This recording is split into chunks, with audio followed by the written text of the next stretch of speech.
කාලයකට පස්සේ ඉතින් කොහොමද ජීවිතේ කියලා අපි කාලෙකින් හම්බෙච්ච අයගෙන් අහනවා.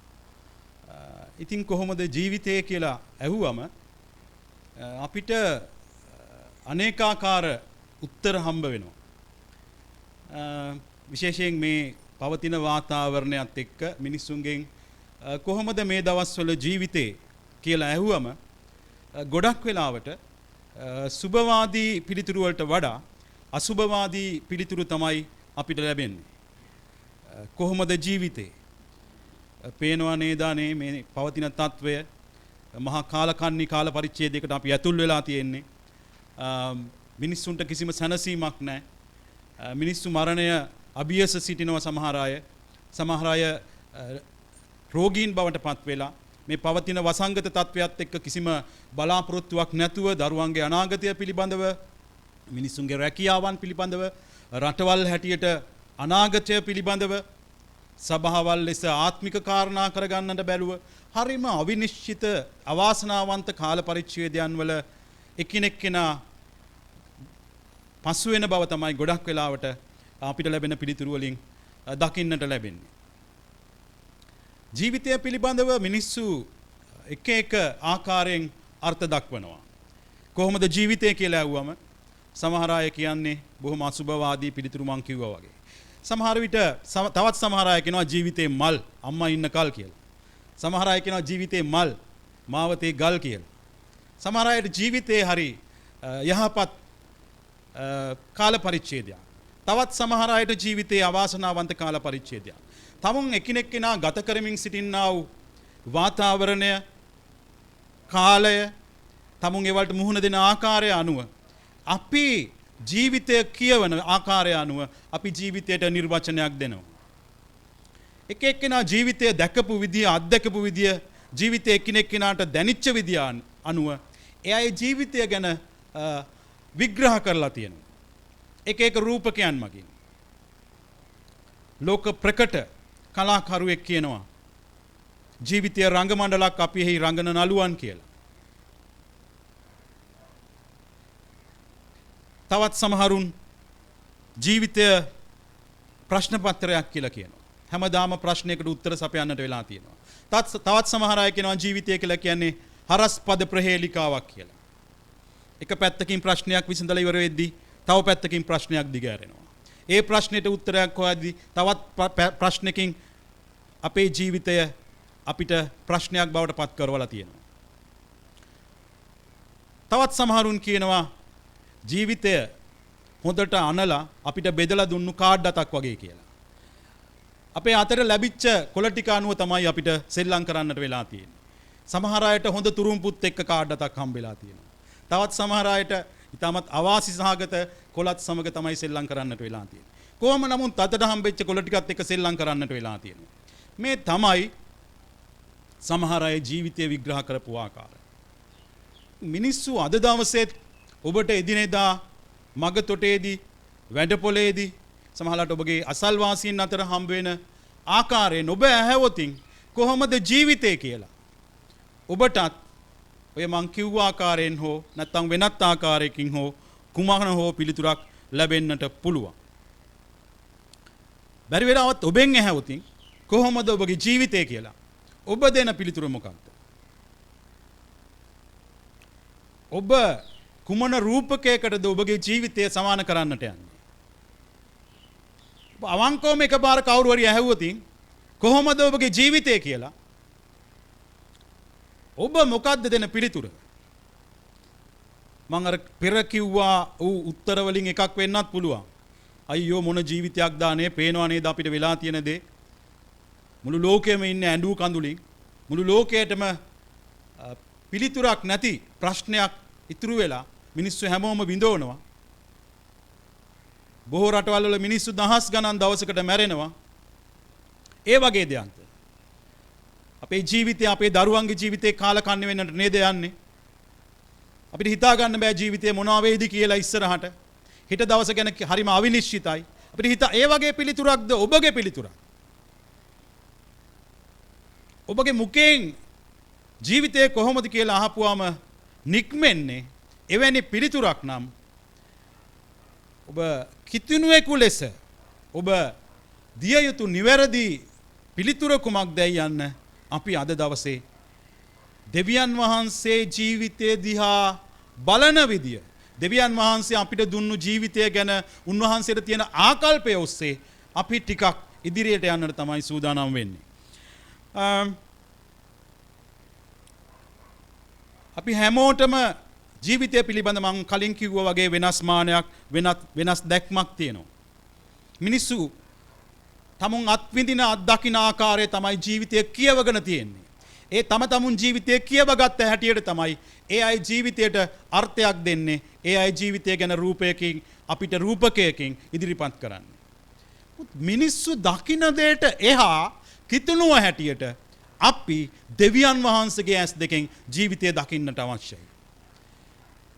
සාමාන්‍ය මිනිස්සුන්ට තියෙනවට වඩා එහා දෙවියන් වහන්සේගේ පරමාර්ථය අනුව, දෙවියන් වහන්සේ අපිව මැව්වා වූ කාරණය අනුව, දෙවියන් වහන්සේ අපේ ජීවිතයට දුන්නා වූ අර්ථය අනුව දෙවියන් වහන්සේ ඔබවත් මාවත් මේ පොළොවේ තබා තිබෙන්නේ ඇයි කියන එක මත පදනම් වෙලා අපි අපේ ජීවිතයට අර්ථකථනයක් දිය යුතුයි.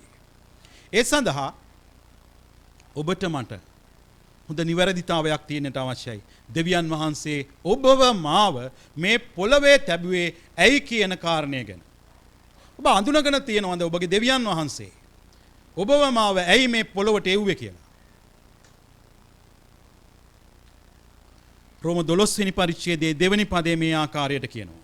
රෝම 12 වෙනි පරිච්ඡේදයේ දෙවෙනි පදයේ අපිට දෙවියන් වහන්සේගේ වචනේ කියනවා ලෝකයේ මිනිස්සු හිතන ආකාරයට සමාන වෙන්නේ නැතුව වෙනස් ආකාරයකින් හැම දෙයක් දිහාම අපි බලන්නට අවශ්‍යයි කියලා. හොඳයි අපි කියමු මේ පදය. නුඹලා මේ ලෝකයේ ආකාරයට සමාන නොවි දෙවියන් වහන්සේගේ කැමැත්ත එනම් යහපත් වූ පිළිගත යුතු වූ සම්පූර්ණ වූ දේ කුමක්ද කියා දැනගන්නා පිණිස සිත අලුත් කර ගැනීමෙන් අන්‍යාකාර ඇත්තෝ වෙන්න. ලෝකයේ ආකාරයට සමාන වෙන්න එපා කියලා බයිබලය නිතරම අපිට උපදෙස් දෙනවා. ලෝකේ මිනිස්සු යමක් ගැන දකින හිතන මානයට වඩා ඒ මිම්මට වඩා එහා උසස් මිම්මකින් හැම දෙයක් දිහාම බලන්නට කියලා බයිබලය නිරන්තරයෙන් අපිට ආරාධනා කරනවා. සහ උපදෙස් දෙනවා. ඒක නිසා මම ඔබට මේ උදාසන උපදෙස් දෙනවා කරුණා කරලා. හැම මිනිස්සුම මේ කාලේ ජීවිතය අර්ථ දක්වනවට එහා ගිය දැක්මකින් යුක්තව අන්‍ය ආකාර සිතකින් පිළිගන්නට පුළුවන් ස්ථිර වූ දෙය දෙවියන් වහන්සේගේ දෙය ලෝකයේ ආකාරයට සමාන නොවි දෙවියන් වහන්සේගේ කැමැත්ත මොකක්ද ඔබගේ මගේ ජීවිතය ගැන? දෙවියන් වහන්සේගේ කැමැත්ත මොකක්ද මේ පවතින තත්වය ගැන? දෙවියන් වහන්සේගේ කැමැත්ත මොකක්ද මේ ලෝකය ගැන? දෙවියන් වහන්සේගේ කැමැත්ත මොකක්ද මේ පවතින තත්වය ගැන? ඒ නිසා මිනිස්සු මොනවා කිව්වත් අපි මේ හැම දෙයක්ම දෙවියන් වහන්සේගේ ඇස් දෙකෙන් බලන්නට අවශ්‍යයි. රෝම 12:2 ලෝකයේ ආකාරයට සමාන නොවි දෙවියන් වහන්සේගේ කැමැත්ත එනම් යහපත් වූ පිළිගත යුතු වූ සර්ව සම්පූර්ණ දෙය කුමක්ද කියා දැනගන්නට ඕනේ නම් අපිට බයිබලය උපදෙස් දෙනවා සිත අලුත් කර ගැනීමෙන් අන්‍ය ආකාරයත් එක් වෙන්නට කියලා. මගේ සෙනෙහවන්ත සහෝදරයා සහෝදරී, කිතුණුව කියලා කියන්නේ ලෝකේ හැම මිනිහම බලනවට වඩා එහා ගිය අලුත් ආකාරයකින් හැම දෙයක් දිහාම බලන අය. ඔබත් මමත් එවැනි අය වෙන්නට අවශ්‍යයි. මිනිස්සු යමක් දිහා දකින්නවට බලනවට වඩා ඔබත් මමත් මගේ දෙවියන් වහන්සේ තුලින් දේව වචනය තුලින් ඒට එහා ගිය දෙයක් දකින්නට අවශ්‍යයි. ඒ සඳහා ශුද්ධාත්මයන් වහන්සේ ඔබ තුල මා තුල සිටින ශුද්ධාත්මයන් වහන්සේ අපිට මඟ පෙන්වනවා. ඒ ශුද්ධාත්මයන් වහන්සේ නිරන්තරයෙන් අපිට මඟ පෙන්වමින් සිටිනවා. නිසා උන්වහන්සේට සංවේදී වෙන්න. උන්වහන්සේගේ පාමුල සිටින්න. උන්වහන්සේට වඩාත් ලං වෙන්න. මිනිස්සු නිතරම හිතන්නේ මේ ලෝකයට සමාන වූ සිතුවිලි වලින්. ඔබත් මාත් මිනිසයන්. අපිටත් තියෙන සාමාන්‍ය මිනිසයන්ට හිමි මනසක්. ඒ නිසා මේ පවතින හැම දෙයක් ගැන සාමාන්‍ය මිනිසියෙක් සතු මනසින් තමයි ඔබටත් මටත් දකින්නට වෙලා තියෙන්නේ. මතෙව් 16 වෙනි පරිච්ඡේදයේ 23 වෙනි පදේ ජේසුස් වහන්සේ උන්වහන්සේගේ මරණය ගැන, උන්වහන්සේගේ දුක් විඳීම ගැන ගෝලියෝ ඉස්සරහා කියද්දී පේදුරු කියනවා ස්වාමිනී එවැනි මරණයකට ඔබට නම් කවදාවත් ඉඩක් දෙන්නේ නැහැ කියලා. එතන ජේසුස් වහන්සේ හරි ලස්සන පිළිතුරක් දෙනවා. ඒක පරණ අනුවාදයට වඩා නව අනුවාදයේ හරි පැහැදිලි. පේදුරුට කියනවා සාතන් පැත්තකට වෙලා ඉඳින් කියලා කියනවා නුඹ සිතන්නේ මිනිස්සු සිතන ආකාරයෙන් මිසක් දෙවියන් වහන්සේ සිතන ආකාරයෙන් නෙවෙයි කියලා. නුඹ සිතන්නේ මේක පරණ අනුවාදයට වඩා නව අනුවාදයේ බොහොම පැහැදිලිව කියනවා. නුඹ සිතන්නේ මිනිස්සු සිතන ආකාරයට මිසක් දෙවියන් වහන්සේ හිතන ආකාරයට නෙවෙයි කියලා. ඒක නිසා මගේ සෙනෙහවන්ත සහෝදරයා සහෝදරිය, ඒ අලුත් සිත, අන්‍යාකාර සිත නිරන්තරයෙන් අපි වෙත තියෙන්නට අවශ්‍යයි. ඒ සඳහා නිරන්තර දේව මඟ පෙන්වීමක්, දෙවියන් වහන්සේත් එක්ක හැසිරීමක්, දෙවියන් වහන්සේගේ වචනය තුල මඟ පෙන්වීමක් දවස් පතා නිරන්තරයෙන් අපි ලබා ගන්නට අවශ්‍ය වෙනවා. අපි පෝෂණය වෙන්නේ කුමකින්ද? ඒ ආකාරයෙන් තමයි අපි අපේ ප්‍රතිචාරයන් දක්වන්නේ. ලෝකයටත් එහි තියෙන දේවල් වලටත් ප්‍රේම වෙන්න එපා කියලා කිව්වේ ඒකයි. අපි නැහෙන්නෙම මේ ලෝකේ කාරණාත් එක්කනම්. අපි මනස පුරවගන්නෙම මිනිස්යන්ගේ කාරණාවලින් නම්. මිනිස්යන්ගේ අදහස්, මිනිස්යන්ගේ උපදෙස් මතම නම්. අපේ ප්‍රතිචාරයනුත් ඒ ආකාරයෙන් වෙන්නට යනවා. හැබැයි කිතුණුව හැටියට අපි නිරන්තරයෙන් අපේ ජීවමාන දෙවියන් වහන්සේත් එක්ක හොඳ ගනුදෙනුවක් තියෙනවා නම්, ඒ සුද්ධාත්මයන් වහන්සේගේ මඟ පෙන්වීම තුල නිතර හැසිරෙනවා නම්, දේව වචනේ මඟ පෙන්වීම නිරන්තරයෙන් ලබා ගන්නවා නම්, ඔබත් මාත් හැසිරෙන්නට යන්නේ මේ ලෝකයේ ආකාරයට නෙවෙයි. ඊට වඩා දෙවියන් වහන්සේ තුල තියෙනා උසස් මානයකින්, උසස් මිම්මකින් තමයි අපි හැම දෙයක් දිහාම බලන්නට යන්නේ. බයිබලයේ ජීවිතය ගැන විවිධ රූපකයන් ඉදිරිපත් කරනවා. ඒක දිවීමක් කියලා කියනවා. ඒක මීදුමක් කියලා කියනවා. තනමලක් කියලා කියනවා. සැනකින් නැති වෙලා යන දුමාරයක් කියලා කියනවා. මේ වගේ නොයෙකුත් රූපකයන් බයිබලයේ තුල භාවිතා වෙනවා. ජීවිතයේ අස්ථිරභාවය, ජීවිතය කියන්නේ తాවකාලික පැවරුමක් කියන එක, ජීවිතය කියලා කියන්නේ සදාකාලික දෙයක් නොවේ කියන එක බයිබලය අපිට නිතරම පසක් කරනවා. අපි බයිබලයට ලං වුනේ නැත්නම් අපිට මේක අමතක වෙනවා. අපි තනිත් මිනිස්සු වගේම මේ ජීවිතය කියලා කියන්නේ, මේ ලෝකය කියලා කියන්නේ අපේ සදාකාලික නවාතැන කියලා හිතාගෙන අපිත් මේකත් එක්ක මොට්ටු වෙවි ඉන්නට හදනවා. ඉතින් මෙහෙන් යන්නට යන දවසක් ගැන අපිට හිතෙද්දි, මතක් වෙද්දි අපි හිතෙනවා අපේ මුළු ලෝකෙම, අපේ මුළු ජීවිතේම ඉවරයි කියලා. නමුත් බයිබලය අපිට උපදෙස් දෙන්නේ මේ ජීවිතය කියලා කියන්නේ తాවකාලික නවාතැන් පොලක්. අපි ආවේ తాවකාලික ස්ථානයකට. අපි යන්නට යනවා අපේ සදාකාලික ස්ථානයට. తాවකාලික කූඩාරමක් වැනි වූ මේ తాවකාලික නවාතැන් පොළ අතහැරලා අපේ ස්ථිර වාසස්ථානය වෙත යන්නට ඉන්න සෙනගක් අපි. එහෙනම් ඇයි අපි මේ ලෝකෙට ආවේ? ඇයි දෙවියන් වහන්සේ අපිව මේ ලෝකෙට එව්වේ? උන්වහන්සේට සැලැස්මක් තියෙනවා මේ ලෝකය ගැන. උන්වහන්සේට සැලැස්මක් තියෙනවා ඔබගේ මගේ ජීවිතය ගැන. උන්වහන්සේට සැලැස්මක් තියෙනවා ඔබයි මායි මේ සතවර්ෂයේ ජීවත් වීම ගැන. උන්වහන්සේට සැලැස්මක් තියෙනවා මේ කොරෝනා සමයේ මේ කාල පරිච්ඡේදය තුල ඔබයි මමයි දෙවියන් වහන්සේ තුල ජීවත් වීම ගැන. ඒ නිසා කරුණා කරලා ඔබ දෙවියන් වහන්සේට ලං වෙන්න. ඔබ දෙවියන් වහන්සේගේ වචනයට ලං වෙන්න. දෙවියන් වහන්සේගේ වචනය ඔබ ළඟ. දෙවියන් වහන්සේගේ වචනය අපි ළඟ තියෙන්නේ. ඒක දුර යන්නට අවශ්‍යතාවයක් නැහැ. අපිට ඉන්නේ දුර ඉන්න දෙවි කෙනෙක් නෙවෙයි. අපිට ඉන්නේ අපි ළඟින්, අපේ හුස්මටත් වඩා ළඟින් අපිත් එක්ක ඉන්න දෙවි කෙනෙක්. ශුද්ධාත්මයන් වහන්සේ අපි තුල සිටිනවා. දේව මඟ පෙන්වීම අපිත් සමග තියෙනවා. දේව වචනය අපි ළඟ තියෙනවා. විවිධ ආගමිකයන් මේ කාලය තුල උන්ගේ ආගමික රටාවන්, ආගමික චර්යාවන් වලට පහර වැදිලා හින්දා ඔවුන් සමහරවිට ඔවුන්ගේ අනුගාමිකයන්ට මඟ පෙන්වා ගන්නට බැරුව ඔවුන්ගේ දේවස්ථාන වලට, ඔවුන්ගේ ආගමික ස්ථාන වලට සෙනගව රැස් කරවා ගන්නට බැරුව ඔවුන් හරිම අපහසුතාවයකට පත් වෙලා ඉන්නවා. නමුත් කිතුණුවන් වන ඔබත් මමත් දන්නවා. උන්වහන්සේගේ නාමයෙන් යම් තැනක කිහිප දෙනෙක් වැඩ සිටිනවා නම් එකතු වෙනවා නම් එතන ඒ මැද ජීවමානව ස්වාමින් වහන්සේ වැඩ සිටිනවා. සභාව ඒ මැද තියෙන්නට යනවා. දෙවියන් වහන්සේගේ සිංහාසනයේම ස්ථානයේ තියෙන්නට යනවා. අපි නිවසේ සිටියත් ඔබයි මායි ඉන්නා වූ තැන ස්වාමින් වහන්සේගේ දරුවෝ එකතු වෙන තැන උන්වහන්සේගේ සිංහාසන හැදෙන්නට යනවා. උන්වහන්සේ අපිට සත්‍ය එළිදරව් කළා.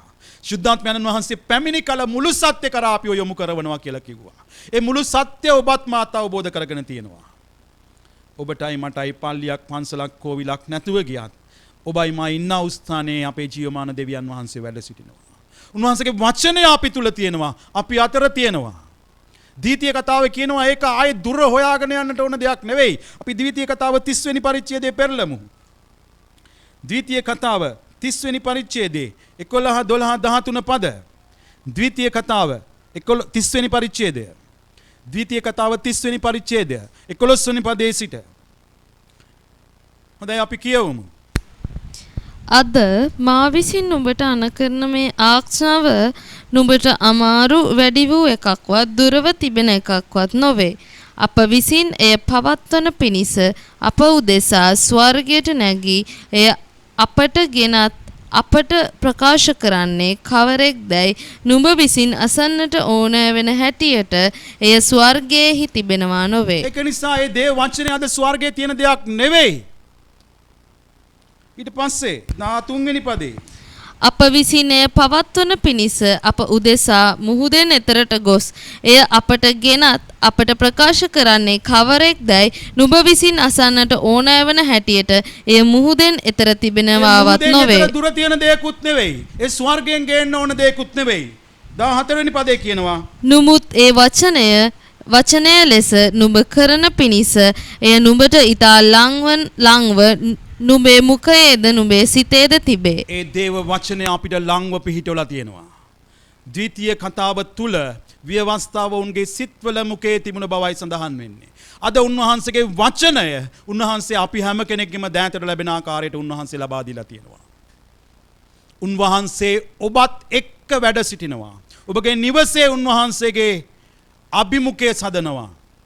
උන්වහන්සේගේ වචනය දුර නෙවෙයි ඔබට ළඟව තියෙනවා. ඉතින් මගේ සෙනෙහවන්තිය අපේ දෙවියන් වහන්සේ හුස්මටත් වඩා හැම මොහොතක අපිට ළඟව සිටින දෙවියන් වහන්සේ. ඔබ තවත් මොනවද බලාපොරොත්තු වෙන්නේ? ශුද්ධාත්මයන් වහන්සේ ඔබ එක්ක ඉන්නවා. උන්වහන්සේ හැම මොහොතකම සූදානමින් ඉන්නවා ඔබට මට මඟ පෙන්වන්න. ඒක නිසා ඔබයි මායි දකින දැක්ම ඔබගේ මාගේ මිනුම ලෝකයේ අනිත් මිනිස්සුන්ට එහා ගිය දෙවියන් වහන්සේගේ මඟ පෙන්වීම, දේව වචනේ මඟ පෙන්වීම, ශුද්ධාත්මයන් වහන්සේගේ මඟ පෙන්වීම තුල අපි සකස් කරගත්තු එකක් වෙන්නට ඕනේ. මේ කාලය බොහෝ මිනිස්සුන්ට හරි අවිනිශ්චිත කාලයක්. හෙට දවස ගැන අවිනිශ්චිත කාලයක්. ඊළඟ මාසයේ ඊළඟ වසර වෙද්දි මොකද වෙන්නේ කියලා අපිට හිතා ගන්නට බැරි කාලයක්. සමහරවිට අපිට දැනෙනවා මරණය ඊටමත් ලංව පවතිනවා කියලා. බොහෝ දුර ඈත රටවල් වල තිබුණා වූ ඒ වසංගතයේ මරණය අපේ රටට ඇවිල්ලා කියලා ඔබට දැනෙයි. තාමත් ලංව ඔබට ඒ මරණයේ සෙවණැලි පෙනෙන්නට පටන් ගෙන තියෙයි. අපි ජීවිතය ගැන දකින්නේ කොහොමද? අපි මැරෙන්නට බය වෙන්නට ඕනේද? දෙවියන් වහන්සේ අපේ ජීවිතය ගැන අපිට කියලා තියෙන්නේ මොකක්ද? ඔබගේ ජීවිතය ගැන දෙවියන් වහන්සේගේ අරමුණ මොකක්ද කියලා වටහා ගත යුතුයි. දෙවියන් වහන්සේ ඔබව තියලා තියෙන කාරණේ ඔබ වටහා ගත යුතුයි. මොන වසංගතයක් ආවත්, මොන සතුරු බල උපක්‍රමයන් ආවත් දෙවියන් වහන්සේ යමක් මේ පොළවේ ඔබ ගැන තීරණයක් කළා තියෙනවා නම් අවසානයේ ඉෂ්ට වෙන්න යන්නේ දෙයි. ඒක නිසා කිසි වසංගතයකටවත් උපද්‍රවයකටවත් කිසිම යක්ෂයාගේ මලපතකටවත් දෙවියන් වහන්සේගේ තීරණයෙන් එහාට යන්නට බෑ. දෙවියන් වහන්සේ ඔබ ගැන මා ගැන තීරණය කළා තියෙන දේ මේ පොළවේ අවසන් මොහොත දක්වාම ඉෂ්ට වෙන්නට යනවා. ඒක නිසා ඔබයි මායි අනිත් මිනිස්සු වගේ කිසිවකට බය නොවි දෙවියන් වහන්සේගේ සැලැස්මට අවනත වෙච්ච කිතුණුවන් හැටියට ජීවත් වෙන්නට අවශ්‍යයි. හැබැයි අපි තේරුම් ගන්නට ඕනේ මම දෙවියන් වහන්සේ මාව ගැලවීමට ගෙනල්ලා මාව තියලා තියෙන කාරණය මම ඉෂ්ට කරමින් සිටිනවද තියනවද කියන එක ගැන. පිට කොයි මොහොතක හරි කමක් නැහැ සතුටින් අපේ හුස්ම පොද හෙලන්නට හැකියාව තියෙන්නේ මගේ දෙවියන් වහන්සේ මාව මේ පොළොව තුල තැබුවා වූ කාරණය මගේ ජීවිතේ මම ඉෂ්ට කරමින් සිටිනවා සහ ඉෂ්ට කර අවසන් කියන කාරණයක් එක්කයි. පෞලුතුමා දෙවෙනි තිමෝති පරිච්ඡේදය 1යි කියන්නේ මගේ ජීවිතය ප්‍රාණ පූජාවක් වගේ දැන් පූජා වෙමින් පවතිනවා. මගේ යුකුත් වේයාමේ කාලය පැමිණලා තියෙනවා. ඌ ඊටමත් සාර්ථක ලෙස ඌගේ පොළවේ කාර්යයන් ඉෂ්ට කළා දෙවියන් වහන්සේ ගාවට යන්නට සූදානමින් සිටිනවා. ඔබයි මයි සූදානම්ද මේ දෙයට? ඔබ තෘප්තිමත්ද? ඔබගේ ජීවිතයේ දෙවියන් වහන්සේ ඔබට පැවරුවා වූ කාරණය මේ පොළවේ ඉෂ්ට කළා කියලා.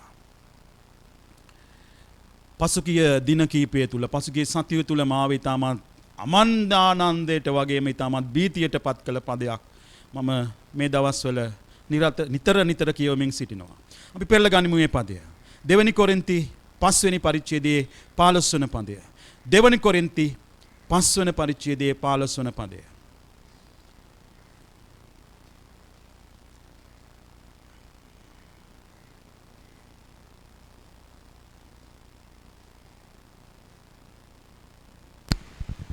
දෙවනි කොරින්ති 5 වෙනි පරිච්ඡේදයේ 15 වන පදය.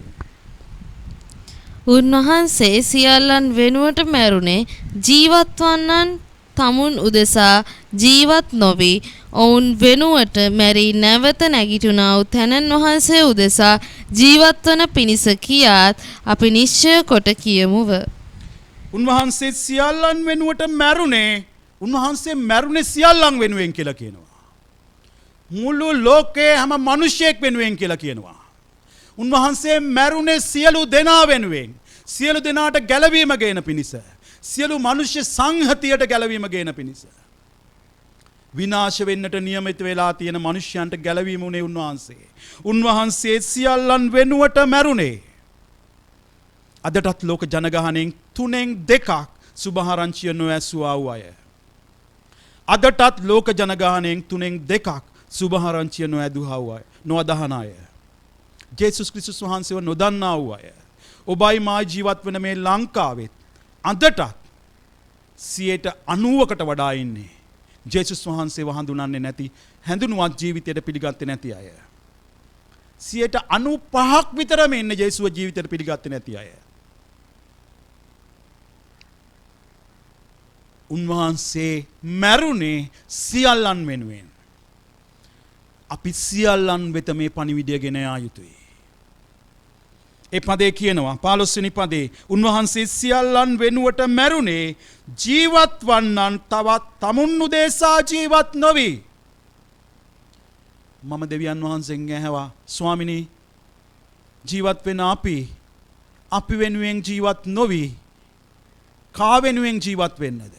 උන්වහන්සේ කියනවා ඔවුන් වෙනුවට මැරී නැවත නැගිටුණා වූ තැනන් වහන්සේ උදෙසා ජීවත් වෙන පිණිස කියාත් අපි නිශ්චය කොට කියමු. අපිට අලුත් ජීවිතයක් දීලා තියෙන්නේ තවදුරටත් ඒ ජීවිතය අපි වෙනුවෙන් ජීවත් වෙන්න නෙවෙයිලු ජේසුස් ක්‍රිස්තුස් වහන්සේ වෙනුවෙන් ජීවත් වෙන්නලු. මම කල්පනා කරලා බැලුවා මගේ පැය 24න් මං වෙනුවෙන් ජීවත් වෙන පැය ගාන කීයද මම ජේසුස් ක්‍රිස්තුස් වහන්සේ වෙනුවෙන් ජීවත් වෙන පැය ගාන කීයද කියලා.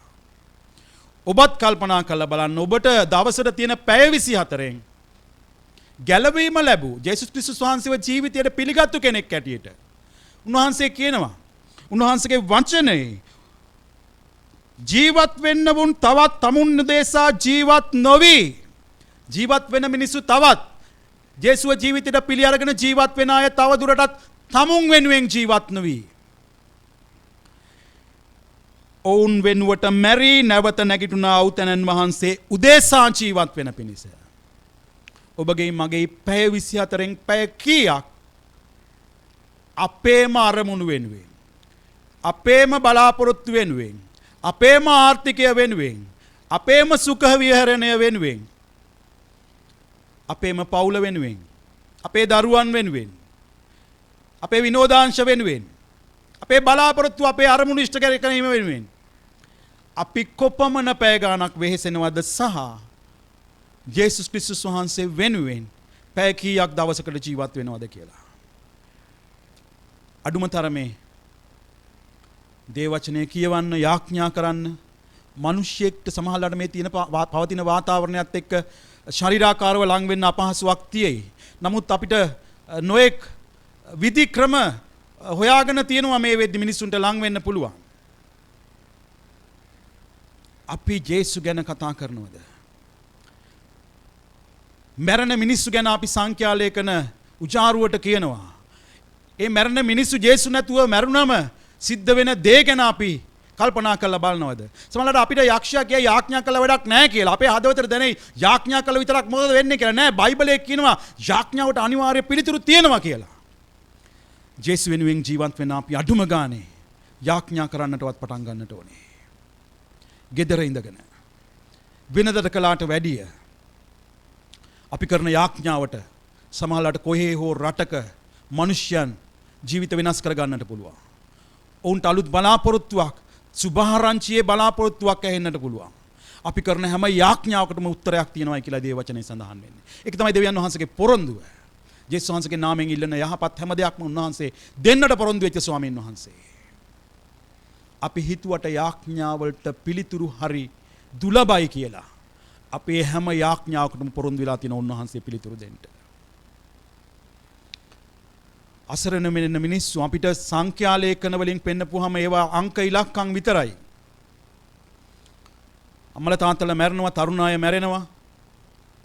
දරුවෝ අසරණ වෙනවා. ඉන්දියාව වගේ රටවල ඔබ කියවලා බලන්න දවසකට 5000කට වඩා මැරෙනවා මේ වෙද්දී. ඉන්දියාවේ වෙනම වෙබ්සයිට් ආරම්භ කරලා තියෙනවා. අම්මලා තාත්තලා දෙන්නම නැති වෙච්ච කුඩා දරුවන්ව හදන්න බාර ගන්න උදව් කරන්න කියලා. අවුරුදු 2යි 3යි මාස ගණන් වල දරුවෝ පවා අසරණ වෙලා ඉන්නවා. අම්මයි තාත්තයි දෙන්නම එයාගේ ජාතීන් මැරිලා. දරුවන්ට කරගන්න දෙයක් නැහැ. සමහර දරුවෝ අපහරණයන්ට ලක් වෙමින් පවතිනවා. දෙමව්පියන්ගේ රැකවරණය නැතිකම නිසා අසරණ වෙලා පවුල් අස්සේ. එය හුදකලා වෙලා ඉන්නවා. සමහර ගම්මානවල දරුවන්ට කන්න බොන්නවත් ටිකක් නැතුව අන්ත අසරණ තත්ත්වයටපත් වෙලා ඉන්නවා කියලා කියනවා. අපිට ඉන්දියාවට යන්න බෑ තමයි. අපිට මේ මිනිස්සුන්ට ලං වෙන්න බෑ තමයි. ඔබගෙන් අහන්න ස්වාමිනී මට මොනවද ඒ වෙනුවෙන් කරන්න පුළුවන්? ලෝකයේ ආකාරයට සමාන නොවි සම්පූර්ණ පිළිගත යුතු ඒ අලුත් නැවුම් දේ දැනගන්නා පිණිස, දෙවියන් වහන්සේගේ දේ දැනගන්නා පිණිස සිත අලුත් කරගන්න කියලා අපිට දේ වචනය කියනවා. ඒක නිසා මගේ සෙනෙහවන්ත සහෝදරයා සහෝදරී, අපි තවදුරටත් ජීවත් වෙන්නට යන්නේ අපි වෙනුවෙන් නෙවෙයි. මේ ලෝකේ හැම දෙයක්ම తాවකාලිකයි කියලා අපිට පසක් වෙමින් තියෙනවා. ලෝකය අතිදාවනකාරී ලෙස ඉදිරියට යද්දී වටපිට තියෙන හැම දෙයක්ම අමතක කරලා ලෝකය එකම අරමුණක් ඔස්සේ මිනිස්සු සහ ලෝකයා ඉදිරියෙන් ඉදිරියට දියුණුව කරා යද්දී සමහර මග සලකුණු අපිට පෙනෙන්නට සලස්වනවා දෙවියන් වහන්සේ. දැන් ඉතින් නතර වෙලා නැවත හැරෙන්න කියලා. කිතුණුවන් වන ඔබටත් මටත් දෙවියන් වහන්සේ යම් තැන්වලදී සිග්නල් දෙනවා. අපි දන්නවා අපි මහා මාර්ගයේ ගමන් කරන වෙලාවට සමහර තැන්වල කලර් ලයිට්ස් දාලා තියෙනවා. අපි කොච්චර වේගයෙන් ගියත් ඒ තැන්වල අපිට නතර වෙන්න සිද්ධ වෙනවා. අපේ අවශ්‍යතාවය, අපේ උවමනාව කොයිතරම් ප්‍රබල වුණත් ඒ තැන්වල අපිට නවතින්නටම සිද්ධ වෙනවා. නවතිලා අපේ වේගය අඩු කරන්නට වෙනවා. අපේ එන්ජිම නතර කරන්නට වෙනවා. ඊට පස්සේ ආයේ මුල ඉඳලා අපේ වාහනය නැවත පණ ගන්වලා ඉදිරියට ගෙනියන්නට සිද්ධ වෙනවා. දෙවියන් වහන්සේ ලෝකයේ යම් යම් කාල සීමාවල් වලදී මග සලකුණු ඒ වගේ පෙන්වලා දීලා තියෙනවා. මේකත් ඒ ආකාර වූ එක්තරා මග සලකුණක් කියලා මම හිතනවා. විශේෂයෙන් කිතුණුවන් වන ඔබත් මමත් අනිත් මිනිස්සු හිතනවට වඩා මේ කාරණා ගැන නිශ්චලව රැඳිලා හිතන්නට ඕන කාල සීමාවකයි අපි ඉන්නේ.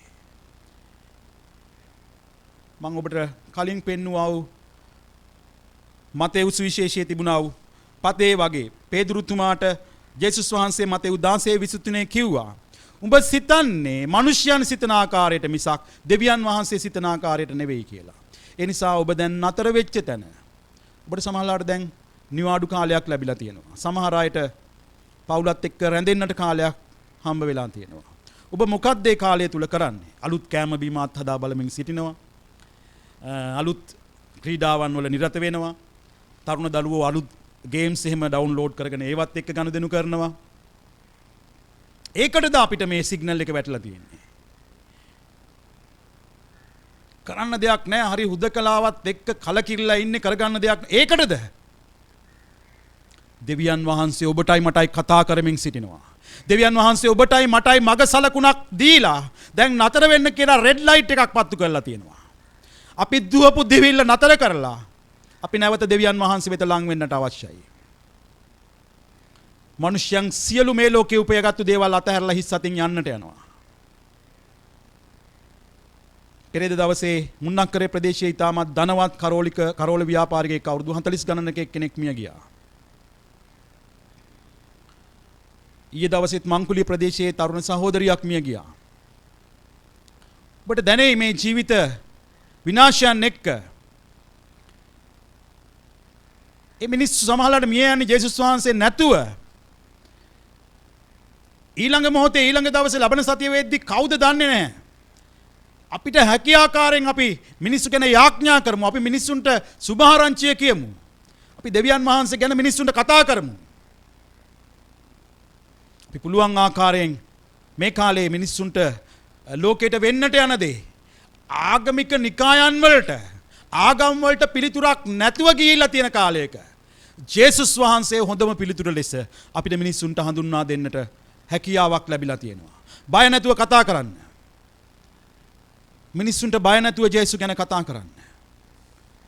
ලෝකයට තියෙන එකම පිළිතුර ජේසුස් වහන්සේ විතරයි. ඒ නිසා මිනිස්සු ජීවිතය ගැන මම ඔබට මුලින් කිව්ව ආකාරයේ විවිධ අර්ථකථනයන් දක්වයි.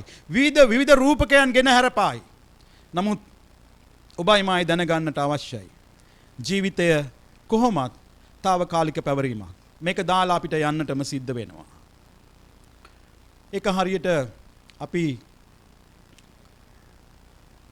කුලී ගෙදරක ඉන්නවා වගේ.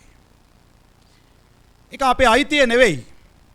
අයිතිකාරයා ඇවිල්ලා ඒ කුලී ගෙදරින් යන්නට කිව්වොත් අපි යන්නටම වෙනවා. ඒක කොච්චර ලස්සන වුණත් ඒක කොච්චර සැප පහසුකම් තිබුණත් අයිතිකාරයා ඉල්ලුවොත් අපිට අහවල් දවසේ දෙන්න කියලා යන්න වෙනවා. ඒ නිසා මතක තියාගන්න. අයිතිකාරයා අපේ ඔහුගේ නිවස අපෙන් ඉල්ලන දවසක් එන්නට යනවා. එදාට මොන හේතු කාරණා කියලාවත් වැඩක් නැහැ. අයිතිය තියෙන්නේ ඔහුට නිසා. ඒක බාර දීලා අපිට යන්නට සිද්ධ වෙනවා. ඒකයි සත්‍ය. දෙවියන් වහන්සේ අපිට කතා කරන මොහොතේදී අපිට යන්නට සිද්ධ වෙයි. ජීවිතය අපිට අයිති දෙයක් නෙවෙයි. උන්වහන්සේ ස්වල්ප කාලයකට මේ පොළවේ වගකීම් බාර ගැනීමට සහ ඒ වැඩි දියුණු කිරීමට උපත් 1:28 කියන ආකාරයට රැක බලා ගන්නට වර්ධනය කරන්නට ඒක කළමනාකරණය කරන්නට ඒ බාර දුන්න වැඩේ බයිබලයේ උප්පත්ති පොතේ පළවෙනි පරිච්ඡේදයේ 28 වෙනි පදයෙන් බාර දුන්නු ඒ වගකීම මිනිස්යන්ගේ අද වෙනකන් අහෝසි වෙලා නැහැ. ඒ සඳහා උන්වහන්සේ අපිව පොළවට එවලා තියෙනවා. ඔබ තෘප්තිමත් ඒ වගකීම ගැන. දෙවියන් වහන්සේ අපිව ලෝකෙට එව්වා. සමහරවිට අපි කියනවා මේ අපේ ගේ මේ අපේ ඉඩම අහවල් තැන්වල තියෙන අපේ ගෙවල් අහවල් ගමෙත් අපේ ඉඩමක් තියෙනවා අතනක් තියෙනවා අපේ අල්මාරියේ මෙච්චර දේවල් තියෙනවා අපේ බැංකු පොත්වල මෙච්චර දේවල් තියෙනවා මේ අපේ ගේ මේ බලන්න මේකේ ලස් ගොඩක් මේ ලෝකෙට මං ඔබ එන්න ඉස්සෙල්ලා මේ ලෝකේ ආයිතිය තිබුණේ දෙවියන් වහන්සේට. මේ ලෝකෙට ආවට පස්සේ තමයි ඔබටයි මටයි යම් අයිතියක් ලැබෙන. එකයි මං කිව්වේ ඒක කුලීකයක් වගේ කියලා. ඒක ඔබගේ මගේ නෙවෙයි. අපි කොහෙදෝ ඉඳන් මෙහෙට ආවා. එන්නට ඉස්සෙල්ලා කොහොමද දෙවියන් වහන්සේගෙයි මේක. ලෝකයයි මේකේ තියෙන හැම දෙයක්මයි දෙවියන් වහන්සේගේ. අපි මේක අත්පත් කරලා තාප්පයක් ගාලා වැටකටුළු මායිම් දාලා වෙන් කර ගන්නට ඉස්සෙල්ලා දෙවියන් වහන්සේගෙයි මේ හැම දෙයක්ම. එහෙනම් අපි අයිතිකාරයෝ නෙවෙයි. අපි බාරකාරයෝ.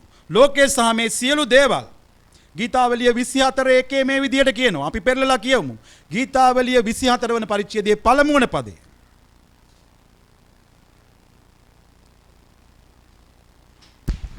පොළව හා එහි සම්පූර්ණත්වයද ලෝකය හා එහි වැසියෝද ස්වාමින් වහන්සේගේය. පොළව සහ එහි සම්පූර්ණත්වයත් ලෝකයේ සහ ඒ සියලු වැසියොත් ඒ හැම දෙයක්ම දෙවියන් වහන්සේගේ. අපි තේරුම් ගන්නට ඕන දේ ඒකයි. අයිතිය දෙවියන් වහන්සේගේ. අයිතිකාරය දෙවියන් වහන්සේ. අපි බාරකාරයෝ විතරයි. අපිට උන්වහන්සේ යමක් දුන්නේ නැත්තම් අපිට කොහොමත් මේක කිසි දෙයක් අයිති නැහැ. උන්වහන්සේ දුන්නු දෙයක් විතරයි. අපි ඕම පෙරලා ගමු 1 කොරින්ති පොතේ 4 වෙනි පරිච්ඡේදයේ 7 වන පදය. පළවෙනි කොරින්ති 4:7.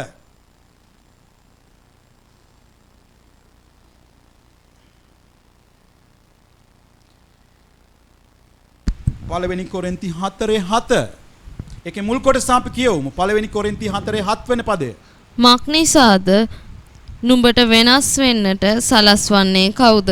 උඹව වෙනස් වෙන්නට උඹට ආර්ථික අතින් සමාජීය අතින් බුද්ධිමයත් ඔබට සමාජයෙන් වටිනාකමක් ලැබිලා තියෙනවා නම් ඔබට ඔබගේ ජීවිතයේ අනිත් මිනිස්සුන්ට වටිනාකමක් ලැබිලා තියෙනවා නම් ඔබට එහෙම වෙනස් වෙන්නට සලස්වන්නේ කවුද? හොඳයි අපි කියමු.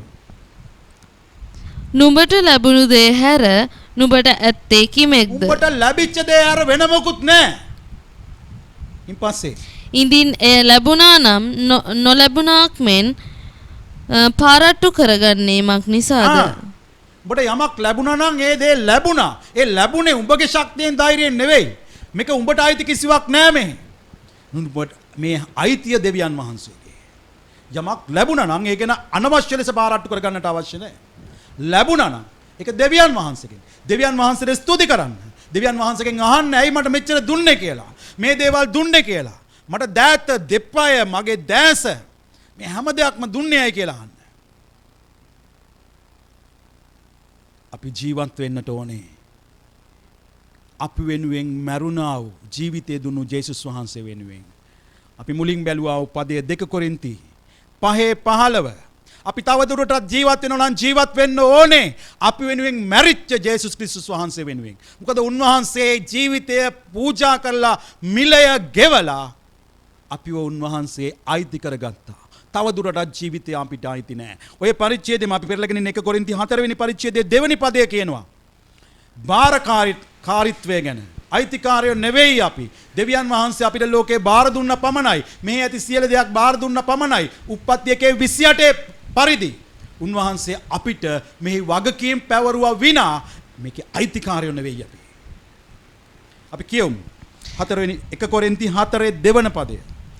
ඇරත් මෙහිදී ගබඩාකාරයන්ගෙන් ඕනෑ කරන්නේ එක එක මනුෂ්‍යයා විශ්වාසව සිටීමය. එනිසා අපි විශ්වාසවන්තව සිටීම තමයි දෙවියන් වහන්සේ අපෙන් බලාපොරොත්තු වෙන කාරණය. අපි විශ්වාසවන්තව සිටීමයි දෙවියන් වහන්සේ අපෙන් බලාපොරොත්තු වෙන කාරණය. ඔබ ජීවිතයේ ඔබට යමක් දෙවියන් වහන්සේ දීලා තියෙනවා නම් ඒ දේවල් ගැන විශ්වාසවන්තව කටයුතු කරමින් සිටිනවද? ඔබට හැකියාවන් දුන්නේ දෙවියන් වහන්සේ. ඔබට දෑත දෙපාය දුන්නේ දෙවියන් වහන්සේ. ඔබට ලස්සන කටහඬක් දුන්නේ දෙවියන් වහන්සේ. ඔබට බුද්ධිය දුන්නේ දෙවියන් වහන්සේ. ඔබට ධනය දුන්නේ දෙවියන් වහන්සේ. ඔබට සුවය දුන්නේ දෙවියන් වහන්සේ. ඔබට මනුෂ්‍යයන් ලං කරලා දුන්නේ දෙවියන් වහන්සේ. ඒ හැම දෙයක්ම දෙවියන් වහන්සේගේ අයිතියයි. ඒ අයිතිය අපිට බාර දුන්නු දෙවියන් වහන්සේ. ඒ උන්වහන්සේ අපිට බාර දුන්නු බාරකාරීත්වය අපි නිසි පරිදි ඉෂ්ට කරමින් සිටිනවා. එහෙම කරමින් ඉන්නවා නම් අපි මැරෙන්නට බයත් නැහැ. එහෙම කරනවා කියලා අපේ හදවතේ ස්ථිරභාවයක් තියෙනවා නම් අපි මැරෙන්නට බයත් නැහැ. සභාවේ නායක නායිකාවන් ඔබට බාර දීලා තියෙන සෙනග ගැන ඔබ වගකීමෙන් කටයුතු කරමින් ඉන්නවද? දහම් පාසල් ගුරුවරුන් ඔබගේ දරුවෝ ගැන හදවතේ බරක් ඇතුව ඔබ කටයුතු කරමින් ඉන්නවද? හෙට දවසේ මරණයට ගොදුරු වෙන මිනිසයා ඔබගේ සමීපතයෙක් වෙන්න සමීපතම පුද්ගලයෙක් වෙන්නට පුළුවන්. ඒ අය වෙනුවෙන් ඔබගේ කිතුණු වගකීම ඔබ ඉටු කරලා තියෙනවද? නැත්තම් සාමාන්‍ය විදියට ලෝකෙ මිනිස්සු දකින්නවා වගේම අයියෝ අසංගතයත් එක්ක එන මරණයක් හරි අවිනිශ්චිත බවක් කියමින් අපි අඬා වැටෙනවා විතරද? ඔබට සභාව ඇතුලේ දෙවියන් වහන්සේ ලං කරලා දීලා තියෙන මනුෂ්‍ය ජීවිත ඒවායේ පෝෂණය රැකබලා ගැනීම තියෙන්නේ ඔබට. වාතාවරණයේ කුමක් වුවත් ආරක්ෂා සහිතව ඔබ ඔබගේ දෙවියන් වහන්සේ බාර දුන්නු කොටස මේ පොළොව තුල ඉෂ්ට කරන්නට ඕනේ. ඔබගේ පවුල ඇතුලේ ඔබ තේරුම් ගන්න. මරණය සේවනල්ලක් වගේ තියෙනවා නම් ජීවිතේ తాවකාලිකයි නම් ජීවිතේ සදාකාලික නැහැයි කියලා ඔබට දැනෙමින් පවතිනවා නම් පවුල තුල ඒ ප්‍රේමයේ කාරණා තව දුරටත් අලුත් කරගන්න. භාර්යාවන් ස්වාමි පුරුෂයන් ලං වෙන්න. දරුවන් දෙමව්පියන් ලං වෙන්න. දරුවන් යන වැරදි මාර්ග හදාගෙන දෙවියන් වහන්සේගේ වචනයට ලං වෙන්න. ජීවිතය බොහොම කෙටි. මරණය ඊටමත් ළඟව දැනෙනවා වෙන්නට පුළුවන්. අනිත් මිනිස්සු වගේ බය වෙලා කෑ ගාලා දෙස් දෙවල් තියලා රජයට බැනලා වැඩක් නැහැ. ජීවිතය කොහොමත් මෙහෙම තමයි. මේක తాවකාලිකයි. මේක දාලා යන්නට වෙනවා. ඒක හැමෝටම වඩා දන්නේ කිතුණුවන් වන ඔබත් මමත්. සතුටින් මැරෙන්නට පුළුවන් රහස අපිට අපේ හේබ්‍රෙව් 12 පරිච්ඡේදවල අපිට කියනවා කීර්තියේ ලේඛනේ අපි පෙරලන්නේ නැහැ දැන්. ඒ කීර්තියේ ලේඛනයේ ඉන්නවා අපිට බොහෝ චරිත. ඊට අමතරව අපිට අලුත් ගිවිසුම තුල දකින්නවා අපේ කිතුණු අපේ වීරයන්. ඒ අය බොහොම සතුටින් දුක් විඳින්මින් වුණත් මැරුණා. ඒ අය බොහොම සතුටින් මැරුණා දුක් විඳින්මින් වුණත්. මොකද ඒ අය දන්නවා ඒ අයගේ ලෝකය මෙහෙ නෙවෙයි කියලා. එහෙම තමයි හේබ්‍රෙව් පොතේ කියන්නේ. ඒගොල්ලෝ දැනගෙන හිටියා ඒගොල්ලන්ගේ ලෝකය මේක නෙවෙයි කියලා. ඒගොල්ලෝ මේ ලෝකේ එක එක්කිනාට දුන්නු වගකීම ඉෂ්ට කළා විතරයි ජීවිතේ පරදුවට තබලා. ඔබවත් මවත් ස්වාමින් වහන්සේ කැඳෙව්වේ ඒකට. ඔබවත් මාවත් ස්වාමින් වහන්සේ ජීවිතේ දීලා තෝරගත්තේ බේරගත්තේ ඒකට. විනාශ වෙන මිනිස්සුන්ට අපි සුභාරංචිය කියන්නට ඕනේ.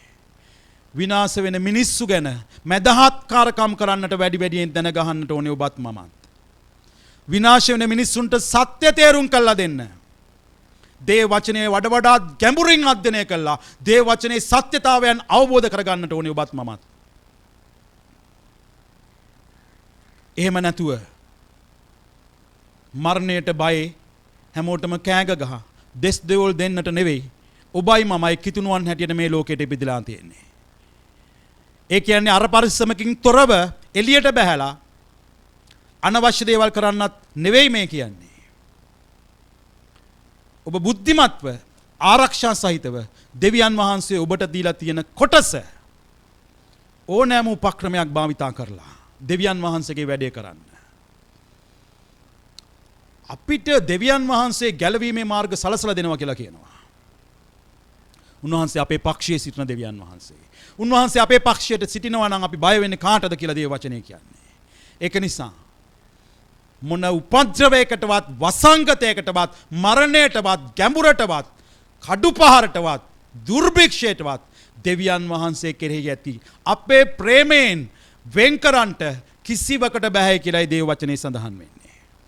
ඔබ අවංකව දෙවියන් වහන්සේට ප්‍රේම කරනවා නම් උන්වහන්සේ වෙනුවෙන් ජීවත් වෙනවා. උන්වහන්සේගේ වැඩේ කරනවා. කොහොමත් අපේ ජීවිතය මේක අවසානයේ දක්වා සෝදීසි කිරීම එක්ක යන්නා වූ දෙයක්. අපි එක් එක් කාල පරිච්ඡේදවල මම ඔබට කිව්වා වගේ සමහර දේවල් නතර වෙනවා. සමහර දේවල් දුවන්න වෙනවා. සමහර දේවල් නිශ්චලව ඉන්න වෙනවා. හැමදාම ජීවිතේ එක වගේ ගලාගෙන යන්නේ නැහැ. ජීවිතේ එක එක මුහුණදීන් මැද අපිට යන්නට සිද්ධ වෙනවා. බයිබලයේ අපිට පෙන්වනවා බයිබලීය චරිත තුලින් මුළු ජීවිතයම එක ආකාරයකට පරීක්ෂා කිරීමක්. එක ආකාරයකට සෝදිසි කර බැලීමක්. දෙවියන් වහන්සේ මුළු ජීවිත කාලය පුරාම අපිව සෝදිසි කර බලමින් ඉන්නවා. සමහර දේවල් ජීවිතේට එන්නට සලස්වනවා. ඒවා අති ගැඹුරු භයානක අවස්ථා වගේ අපිට දැනෙනවා. නමුත් ඒ හැම දෙයක් වෙද්දී දෙවියන් වහන්සේ ඔබයි මායි දිහා බලාගෙන ඉන්නවා. ඒ දෙයට අපි දක්වන ප්‍රතිචාර මොනවද කියලා. දෙවියන් වහන්සේගේ දේව වචනයෙන් අපේ ජීවිතය ගැන උන්වහන්සේගේ සැලැස්ම සහ කැමැත්ත උන්වහන්සේ අපිට පෙන්වලා දීලා තියෙනවා. ඒ පෙන්වලා දීලා තියෙන දේත් එක්ක උන්වහන්සේ බලාගෙන ඉන්නවා. අපේ ප්‍රතිචාරය මොකක්ද කියලා. ඔබ දැනටමත් මේ මොහොතේ ජීවිතේ එක් අමාරු අවස්ථාවන් වල යනවා වෙන්නට පුළුවන්. ඔබ නිවසේ සිට මේ වෙලාවේ අහගෙන ඉන්න වෙලාවෙත් ඔබ දරුණු රෝග පීඩාවලට ආර්ථික අමාරුකම් වලට යම් පාපිෂ්ඨ අවස්ථාවන් වලට පාපකාරී සිදුවීම් වලට පරීක්ෂාවේ පැයට මුහුණ දීලා ඉන්න අය වෙන්නට පුළුවන්. ඒ හැම සෝදිසි කිරීමකදීම දෙවියන් වහන්සේ ඔබ දිහා බලාගෙන ඉන්නවා. ඔබේ ප්‍රතිචාරය උන්වහන්සේ බලාගෙන ඉන්නවා. ඔබ දැන් මේ වෙලාවේදී ඔබ දක්වන ප්‍රතිචාරය මොකක්ද කියලා උන්වහන්සේ බලනවා. මේ දරුණු වසංගත කාලෙදී ඔබ දක්වන ප්‍රතිචාරය මොකක්ද කියලා උන්වහන්සේ බලනවා. උන්වහන්සේ අතහැරලා නෙවෙයි. සමහර ජීවිතයේ තැන්වලදී දැනෙයි දෙවියන් වහන්සේ අතහැරලා වගේ. උන්වහන්සේ අපිට කියනවා සමහර තැන් නිකන් අපිට අතහැරිලා වගේ දැනෙන්නට සලස්වනවා කියලා. යෝබ්ට දැනෙනවා යෝබ්ව අතහැරලා වගේ. දෙකලේකම් 32:31 අපි පෙරලන්නට යන්නේ. දෙකලේකම් 32:31 පදේ හෙසකියා රජව දෙවියන් වහන්සේ කියනවා අත්හරිනු ලැබුවා කියලා. හැබැයි දෙවියන් වහන්සේ ඔහු දිහා බලාගෙන හිටියා. සමහර ජීවිතේ කාරණා සමහර අවස්ථාවල දැනෙයි මුළු ලෝකෙම දෙවියන් වහන්සේ අතහැරලා වගේ. ඔබගේ ජීවිතයේ ප්‍රශ්නේදී ඔබව අතහැරලා වගේ. හැබැයි ඔබ දන්නවද? ඔබව මාව ගැලවීමට ගෙනාපු ස්වාමින් වහන්සේ පොරොන්දු වෙලා තියෙනවා. ලෝකාන්තිමේ දක්වාම ඔබත් මාත් එක්ක ඉන්නවා කියලා. උන්වහන්සේගේ පොරොන්දුවේ ආකාරයෙන්ම ඉෂ්ට කරනවා උන්වහන්සේ. හැම සිදුවීමකදීම හැම පරීක්ෂණයකදීම අපේ ප්‍රතිචාරය උන්වහන්සේ බලනවා.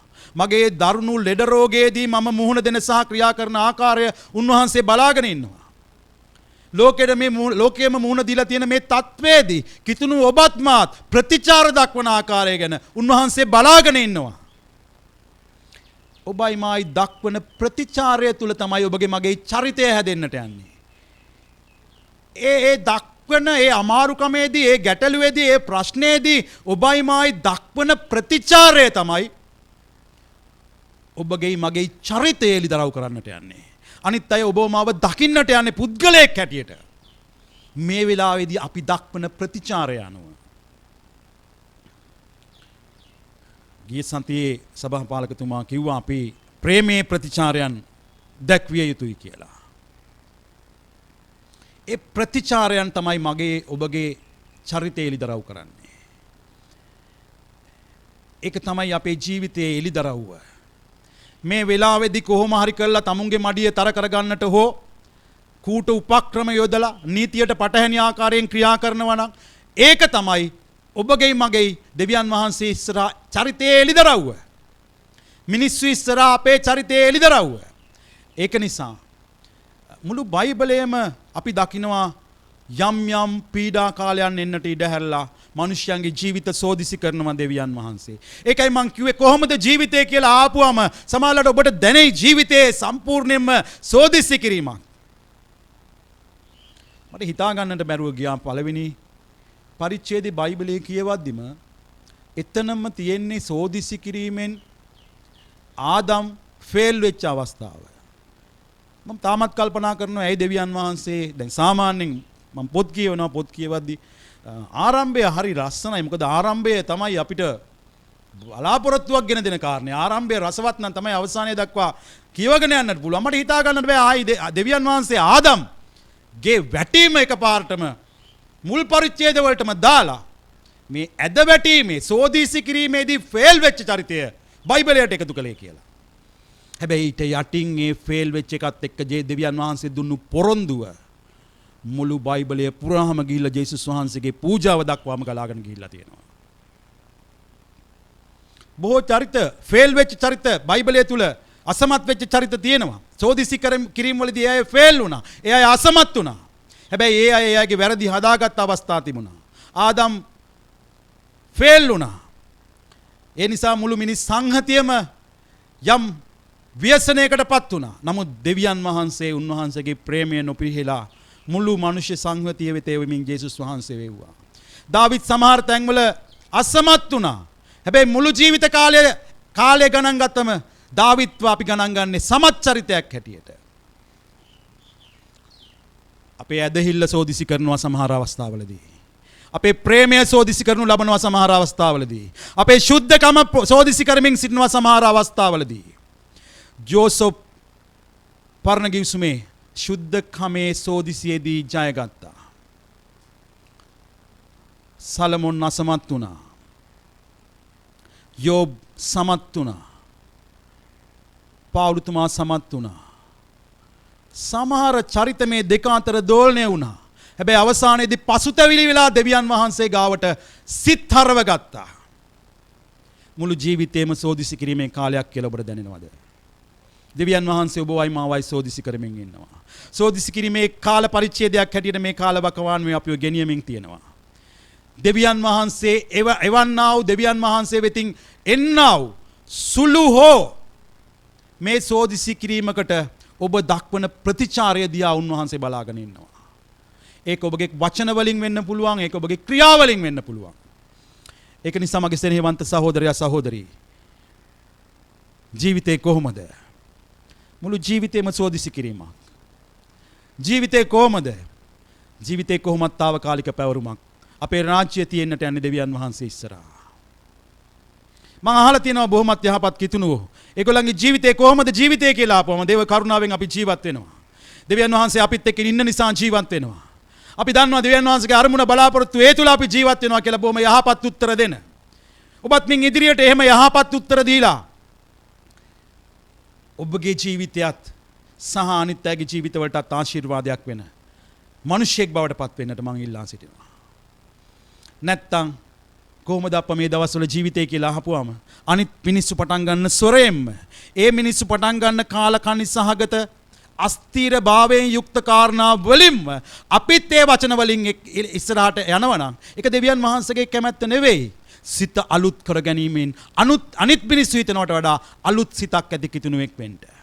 මේ හැම දෙයක් දිහාම දෙවියන් වහන්සේගේ ඇස් දෙකෙන් බලන්න. හැම දෙයක්ම දෙවියන් වහන්සේගේ සෝදිසි කර බැලීමක්.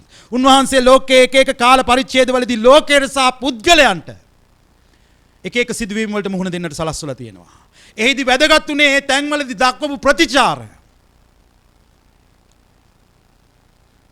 ඔබගේ රැළ බලා ගන්න. ඔබට දෙවියන් වහන්සේ එක මිනිහෙක් හෝ ලං කරලා දීලා තියෙනවා නම් එයා එක්ක තියෙන ගනුදෙනු අත්හිටවන්න එපා. ශුද්ධ යෝහන් 10:11 යහපත් දෙඬේර වෘක්ක වෙනවා දැකලා දාලා දුවන එක්කෙනෙක් නෙවෙයි. එයා ඒව කොහොම හරි පෝෂණය කරන එක්කෙනෙක්. ඔබගේ සබාව, ඔබගේ රැළ, ඒගොල්ලන්ගේ සියලු අවශ්‍යතාවයන් වලදී ඔබ ප්‍රේමය දක්වන්න. එයා ඒව රැක බලා ගන්න.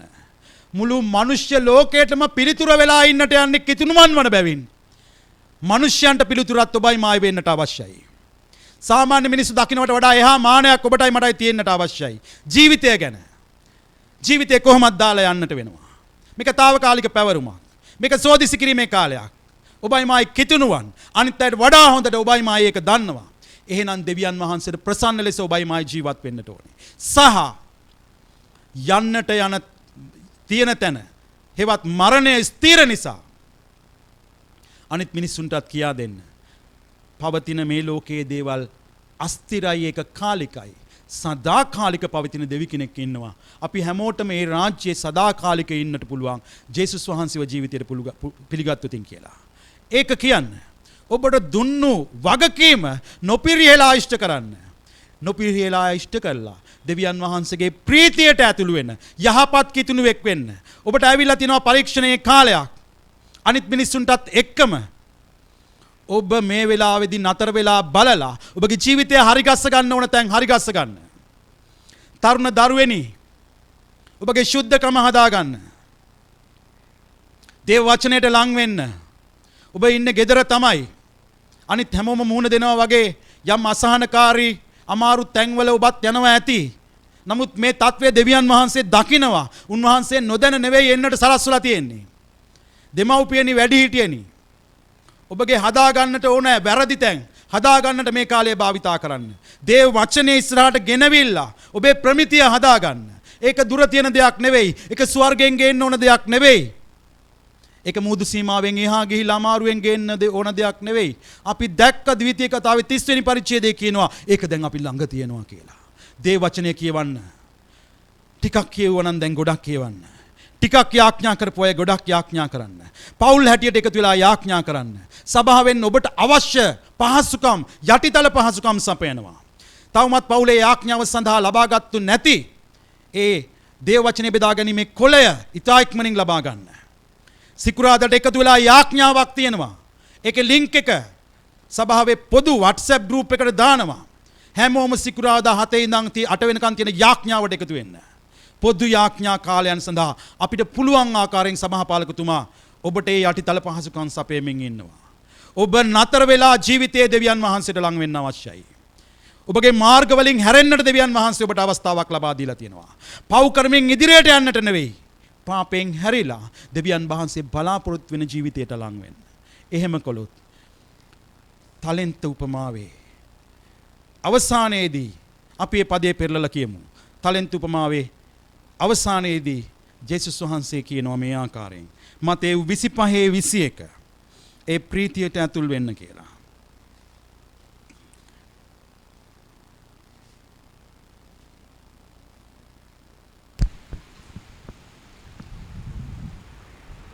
මතේ 25 වෙනි පරිච්ඡේදයේ 21 වෙනි පදය. ඔහුගේ ස්වාමියා ඔහුට කතා කොට යහපත් වූ විශ්වාසවන්ත වූ දාසය යහපත් විශ්වාසවන්ත දාසයා මම උඹට යම් දෙයක් බාර දුන්නා.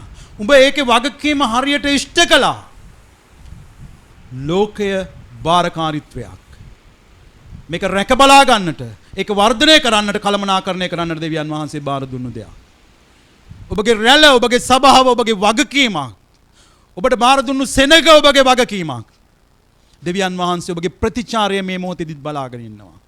ඒ අයට විශ්වාසවන්තව තමන්ට බාර දුන්නු දේ හරියට පරිහරණය කරලපු අය ගැන දෙවියන් වහන්සේ මෙහෙම කියනවා. නැවත කියවමු මුල ඉඳන් මේ පදේ. ඔහුගේ ස්වාමියා ඔහුට කතා කොට යහපත් වූ විශ්වාසවන්ත වූ දාසය ඒ යහපත ස්වල්ප දේ ගැන නුඹ විශ්වාස වූ හේය. බොහෝ දේ කෙරෙහි නුඹ අධිපති කරමි. නුඹේ ස්වාමියාගේ ප්‍රීතියට ඇතුල් වන්නයි ඔහුට කීවේය. ස්වල්පයක් බාර දුන්න දේ ගැනත් ඔබ විශ්වාසවන්තව හිටියා. ඒ ගැන උන්වහන්සේ සතුටු වෙනවා. සතුටු වෙලා කියනවා ස්වාමින් වහන්සේගේ ප්‍රීතියට, සදාකාලික ජීවිතයේ ප්‍රීතියට ඇතුල් වෙන්නට කියලා. ඔබටයි මටයි මේ සදාකාලික ප්‍රීතිය අත්පත් කරගන්න පුළුවන් වෙන්නේ. මේ ලෝකයේ මේ తాවකාලික කාලය තුල උන්වහන්සේ අපිට දුන්නු වගකීම්, පියෙක් ලෙස, මවක් ලෙස, දරුවෙක් ලෙස, සභාවක් ලෙස, ගැලවීම ලැබපු මිනිසෙක් ලෙස ඔබට මට මගේ හදවතට, ඔබගේ හදවතට දෙවියන් වහන්සේ වචනය තුලින් දැනෙන්නට සලස්සපු දේ ඔබයි මා ඉෂ්ට කරනවා නම් උන්වහන්සේ කියනවා විශ්වාසවන්ත ප්‍රීතිම විශ්වාසවන්ත දාසය ඔබ පියාණන් වහන්සේගේ ප්‍රීතියට ඇතුල් වෙන්න කියලා. අපි හැමෝම ස්වාමින් වහන්සේට මොහොතක් ස්තුති ප්‍රශංසා කරමු. අපි ජීවත් කරන්නේ උන්වහන්සේගේ වචනය. අපිට මඟ පෙන්වන්නේ උන්වහන්සේගේ වචනය. අපි අලුත් කරන්නේ, පවිත්‍ර කරන්නේ උන්වහන්සේගේ වචනය. අපිට මඟ පෙන්වීම ලබා දෙන්නේ උන්වහන්සේගේ වචනය. ඒ වචනය දුර තියනවා නෙවෙයි. ඒ වචනය අපි ළඟම තියෙනවා. දෙවියන් වහන්සේගේ ආත්මය අපි අතර, අපි තුල තියෙනවා. කොයි මොහොතකවත් උන්වහන්සේ අපිව දාලා ගිහිල්ලා නැහැ. උන්වහන්සේ අපේ දෙවියන් වහන්සේ. වෙනත් පිළිම ඇදහිලි ක්‍රම වලට වන්දනාමාන කරපු අය ඒගොල්ලන්ගේ දෙවිවරුන් හොයාගෙන යන්නට බැරුව කනස්සල්ලෙන් සිටිනවා. ඒගොල්ලන්ට උපදෙස් ගන්නට බැරුව, ඒගොල්ලන්ගේ පුද පූජා පවත්වන්නට බැරුව, ඒ දෙවිවරුන්ට ලං වෙන්නට බැරුව ඒගොල්ලෝ අසරණ වෙලා ඉද්දී ඔබගේ මගේ දෙවියන් වහන්සේ අපි ළඟ සිට හුස්මටත් වඩා අපි ළඟ සිටමින් ලෝකාන්තිමේ දක්වා අපිත් එක්ක ඉන්නට පොරොන්දු වෙච්ච දෙවියන් වහන්සේ මේ මොහොතේත් ඔබගේ පවුල ඇතුලේ ඔබ ඉන්න අවස්ථානේ ඔබත් එක්ක ඉන්නවා. අපි මොහොතක් ඒ දෙවියන් වහන්සේට ස්තුති ප්‍රශංසා කරමු. ස්තුති වේවා ස්වාමිනී. ඔබට ප්‍රශංසා වේවා. ඔබට මහිමය වේවා. ඔබ ජීවමාන සුද්ධ වූ දෙවියන් වහන්සේ. ස්වාමිනී ඔබට ස්තුති වේවා. ඔබට ප්‍රශංසා වේවා. ඔබට මහිමය වේවා. ජීවමාන ස්වාමිනී ඔබ වහන්සේට ස්තුති වේවා. ප්‍රශංසා වේවා. ඔබ වහන්සේ අපිට දුන්නු ජීවිතය ගැන ඔබ වහන්සේට ස්තුති කරනවා. ස්වාමිනී මේ ජීවිතයේදී අපිට දුන්නු හැම දෙයක් ගැන ස්තුති කරනවා. ඔබ වහන්සේ අපිට ලං කරලා දීලා තියෙන හැම දෙයක් ගැන අපි ඔබ වහන්සේට ස්තුති ප්‍රශංසා කරනවා. ස්වාමිනී ඔබ වහන්සේට ස්තුති වේවා. ඔබට ප්‍රශංසා වේවා. ඔබ ජීවමාන දෙවියන් වහන්සේ ස්තුති වේවා ස්වාමිනී. ඔබට ප්‍රශංසා වේවා. ඔබට මහිමය වේවා. ඔබට ගෞරව වේවා. ජේසුනි ඔබ වහන්සේට ස්තුති වේවා. ස්තුති වේවා ස්වාමිනී. ඔබ තීරණය කරන්න ස්වාමිනී. ඔබ වහන්සේ අපිට මේ දැනෙන්නට සලස්වලා තියෙන සලකුණු වලදී නිශ්චල වෙලා දෙවියන් වහන්සේ ඔබ බව හඳුනාගෙන අලුතින් ජීවිතේ පටන් ගන්න උදව් කරන්න කියලා. නතර කරන්න ඕන තැනදී නතර වෙලා ස්වාමිනී ඔබ වහන්සේ කියන මාර්ගයට මගේ රථය අවතීර්ණ කරලා මගේ පවුල මම ඔබ වහන්සේ පෙන්වන මාර්ගයේ දැන් යන්නට තීරණය කරගන්නවා කියලා ඔබ කියන්ට. ලෝකයට පිළිතුරක් නැහැ. කිතුණුවන්ට පිළිතුරක් තියෙනවා. ඒ පිළිතුර නම් ජේසුස් ක්‍රිස්තුස් වහන්සේ. උන්වහන්සේ මාර්ග දෙකක් ගැන අපිට කියලා දුන්නා. එකක් පටු මාර්ගයක්, එකක් පළල් මාර්ගයක්. ඔබයි මායි පටු මාර්ගයේ තෝරාගෙන ඒ තුල යන්නට අවශ්‍යයි. ඒ තුල තමයි සදාකාලික ජීවනය තියෙන්නේ. ඔබ තීරණය කරන්න පුද්ගලිකව ස්වාමිනී මොන අමාරුකම් අපහසුකම් මැද වුණත් මම ඔබ වහන්සේට ලං වෙනවා. ඔබගේ වචනයට ලං වෙනවා. ස්වාමිනී ඔබ වහන්සේ කියලා තියෙන විදියට ජීවිතය හදාගන්න උත්සාහ කරනවා. ස්වාමිනී ජීවිතයේ හැම අවස්ථාවකදී ස්වාමිනී ඔබ වහන්සේගේ වචනයට අනුව ප්‍රතිචාර දක්වන්න මම මාව හැඩගස්ව ගන්නවා. මගේ සිත අලුත් කරගන්නවා. ස්වාමිනී මිනිස්සු දකින විදියට නෙවෙයි ඔබ වහන්සේගේ ඇස් දෙකෙන් ලෝකයේ දිහා සහ මිනිස්සු දිහා බලන්ට මම මගේ හදවත වෙනස් කරගන්නවා කියලා කියන්ට. මගේ ජීවිතයේ හැරවුම් ලක්ෂ බවට මෙවැනි ස්ථාන මම පත් කරගෙන ඉස්සරහට යනවා කියලා කියන්ට. ස්වාමිනී ඔබ වහන්සේ මට කතා කරලා මට හැරෙන්නට කියන මේ අවස්ථාවන් වලදී ලෝකය ගැනත් සභාව ගැනත් මිනිස්යන් ගැනත් මගේ ජීවිතය සහ පවුල ගැනත් අලුත් විදියට හිතලා අලුත් විදියට තීරණ අරගෙන ස්වාමිනී යහපත් ආකාරයෙන් ඉදිරියට යන්නට ඔබ වහන්සේ තුල මන් තීරණය කරනවා කියලා යහපත් තීරණ ගන්න මගේ ස්නේහවන්ත සහෝදරයා සහෝදරී. ඔබ වයි මාවයි ගැලවීමට ගෙනාවේ උන්වහන්සේ. උන්වහන්සේට ඕනේ ස්වර්ගයේදී ඔබ වයි මාවයි දකින්ට. උන්වහන්සේ බලාපොරොත්තු වෙනවා මේ පොළොව තුල ඔබටයි මටයි දුන්නා වූ වගකීම් ටික ඉෂ්ට කරන එක. ඔබ කියන්න ස්වාමිනී මම ඒකට එකඟ වෙනවා. ස්වාමිනී හැරෙන්න ඕන තැන් වලින් මං හැරෙනවා. හදා ගන්න ඕන තැන් මං හදා ගන්නවා. මුළු සිතින් ඔබගේ වචනයට කීකරු වෙනවා කියලා ඔබ අවංකව කියන්ට. ස්වාමිනී මගේ අඩුපාඩු හදාගෙන යන්න මං දන්නවා මා තුල ඉන්න ඔබ වහන්සේ මට ශක්තිය ධෛර්යය දෙනවා කියලා. මට උදව් කරන්න කියලා කියන්ට. යහපත් ප්‍රේමවන්ත ස්වාමිනී මේ උදාසන අපි හැමෝම බාර වෙනවා. ස්වාමිනී ලොකු කුඩා හැම කෙනෙක්ම බාර වෙනවා. ස්වාමිනී අපිට උදව් කරන්න අපිට මඟ පෙන්වන්න. අපි ඔබ වහන්සේගේ පාමුල ඉන්නවා. ස්වාමිනී අපේ ජීවිතයේ අරමුණ තේරුම් ගන්න තව දුරටත් අපිට උදව් කරන්න. පොළව තුල ස්වාමිනී ඔබ වහන්සේ මාව තැබුවා වූ කාරණය හරියාකාරව අවබෝධ කරගන්නටත් ඒ තුල ජීවත් වෙන්නටත් ස්වාමිනී ඔබ වහන්සේම මට උදව් කළ මැනව. ස්වාමිනී මේ අවස්ථාවේ නිවෙස් වල සිටින හැම කෙනෙක් ඔබ වහන්සේට බාර කරනවා. එකිනෙකනාට අතගසන්න දැන් ආශිර්වාද කරන්න.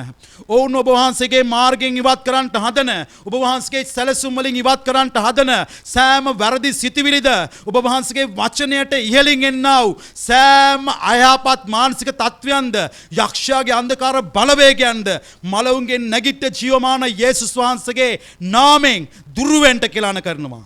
විශේෂයෙන් කුඩා දරුවන් සහ තරුණ දරුවන්ව බාර කරනවා. මේ කාලය තුල උන්ව ආරක්ෂා කරන්න, රැකවල් කරන්න ස්වාමිනී. ඔබ වහන්සේගේ වචනය තුල අශුද්ධකම තුල ජීවිතේ ගොඩනගා ගන්න. මේ හැම කෙනෙක්ට උදව් කරන්න. සභාවේ සියලු පවුල් බාර කරනවා. රෝගීව සිටින අයව බාර කරනවා.